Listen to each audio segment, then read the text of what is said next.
Hey there, Horne-Ellstrom here. Welcome to day 1929 of What Shift to Now, documenting the journey and sharing and journaling, kind of video logging, what I'm doing as I originally transitioned from the brick and mortar corporate world of business to the online world of business. Lots of different businesses, lots of different experience over a quarter century in corporate America, simultaneously while running and growing and building different businesses. And then following my divorce, I decided I wanted to do something online, something on the internet. I'd always been curious about the internet. It kind of came into being while I was running businesses in corporate America. And I had always been curious about it, but really had not had an opportunity to jump in and figure things out. So in 2017, I started doing that, and it was really interesting.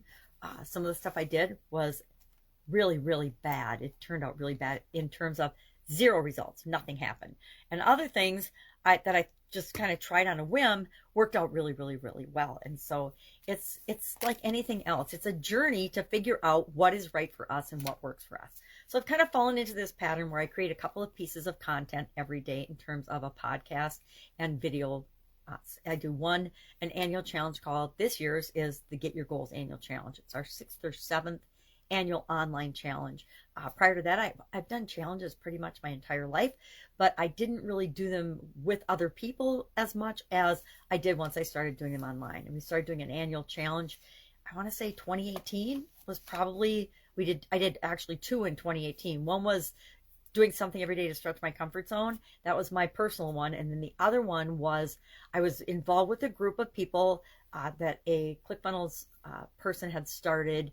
Not a person that worked for ClickFunnels, but a ClickFunnels 2 Comma Club award winner, started a group following Funnel Hacking Live that year, where we were going to do a video every day in a private Facebook group. And we all hopped on every day, and started out about 100 of us. I think 6 or 7 of us actually finished the entire year through technical challenges and technical difficulties. And the purpose of it was we could talk about whatever we wanted, but we had to go live in the group every day. And so it was interesting to see the ups and downs and people falling off, and how many people fell off at different times and different lengths of times and for different reasons throughout the course of the year. But that's pretty much how life works, right? We start things, some things we start and we're really committed to, and we're going to make it happen and figure it out no matter what.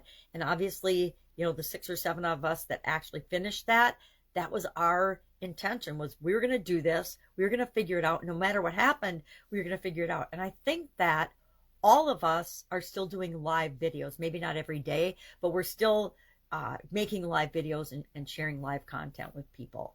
The rest of the people, I'm not sure what they're doing. You kind of lose track of the ones that stop participating.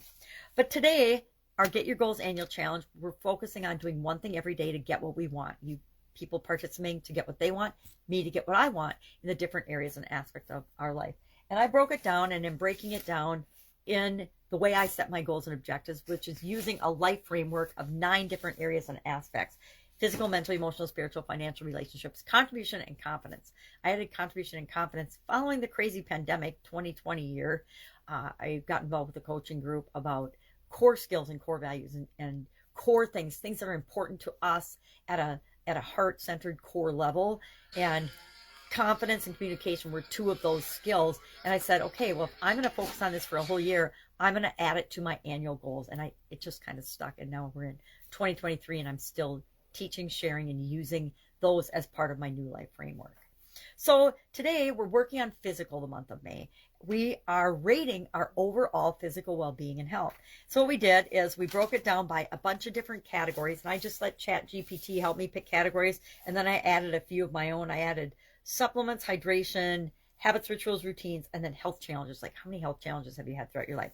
And on a scale of 1 to 10, 1 being bad, 10 being great or awesome, we rated each area. And I did this kind of live on the thing. I didn't divide it up because I didn't have my calculator, but mine ended up being 5.71 was the average. And then my range was 7. Pretty big range, right?